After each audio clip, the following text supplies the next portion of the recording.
Aburido yung dalawang maliit. Oh. Bumaba yung nanay nila. Ay, tagpe. Ba't ka kasi bumaba? Aburido yung dalawa. Bakit? Kala siguro yung tagpi bukas yung gate doon. Sarado yan. Hindi ka pwedeng lumabas. Mamayang hapon kita ipapastol. Papastol kita mamayang hapon, mga alas 3. Isama kita sa bukid. Para makapag-exercise ka. Akyat ka na muna dito sa taas. Dalawa, aburido.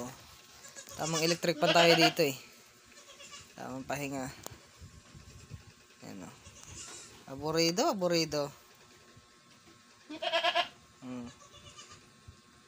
Wala na, iiwan na kayo ng mami nyo.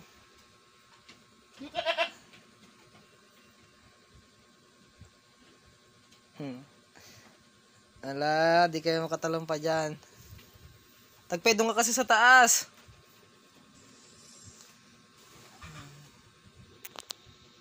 Kasi tagpe.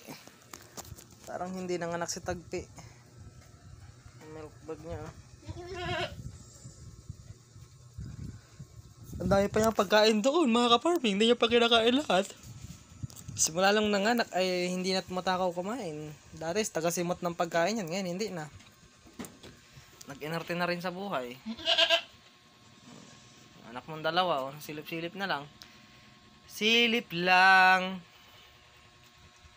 Ayan. Ito po yung update dito sa 8 days na kambing natin. Lapit natin. Ito po yung update sa 8 days. Wala, lalayasan na kayo mami nyo. Yung mami nila. Lalayasan kayo ng mami nyo.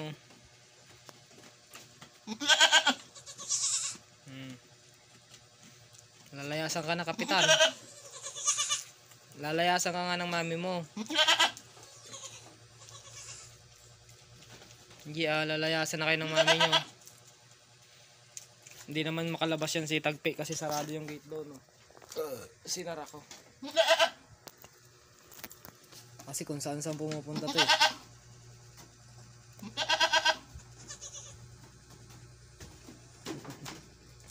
Wala, akyat ka rin. Akyat ka. Umakyat ka doon. Hindi ka pwedeng lumabas. Sige, akyat. Sige, umakyat ka. Bumalik ka. Balik. Ayan, sige. Bumalik din siya. Sot-sot na naman yung dalawa. Dami-daming pagkain dyan. Hindi mo makakainin. Dito ko muna sila habang wala pa yung mga kambing natin na iba.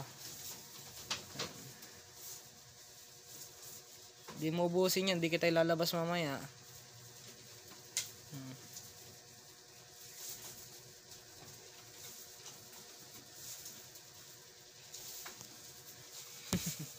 Pilitan siyang kumain.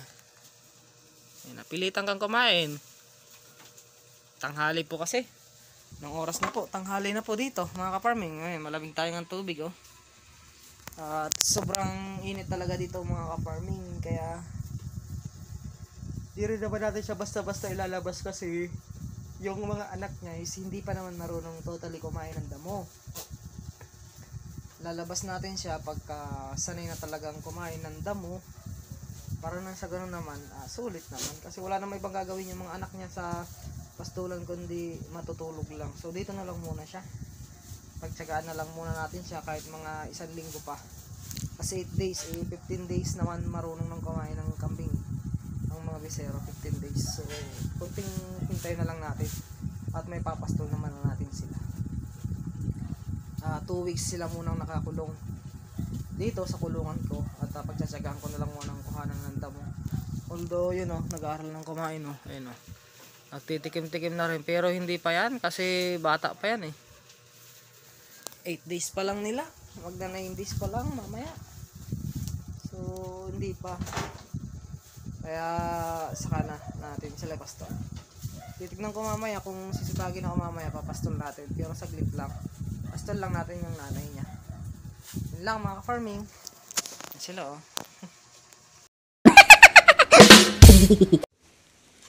Tapos na tayong magpainom sa kanila.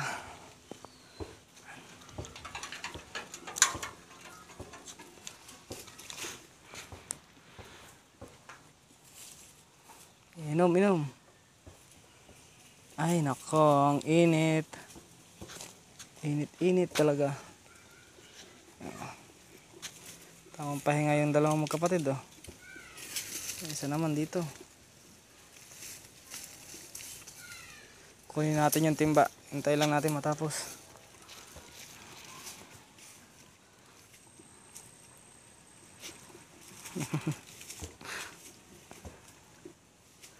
Sige nga, dyan niya kayo.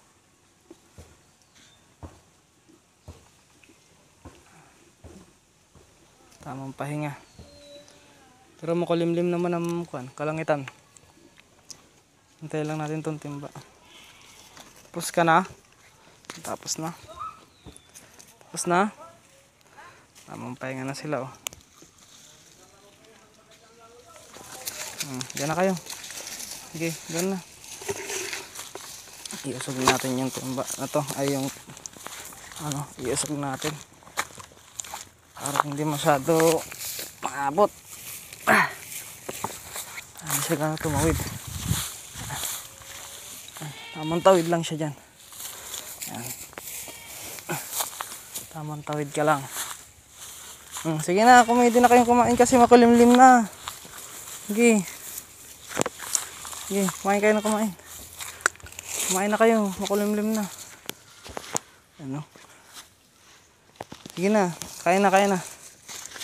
So iwan ko na sila dito mga ka-farming.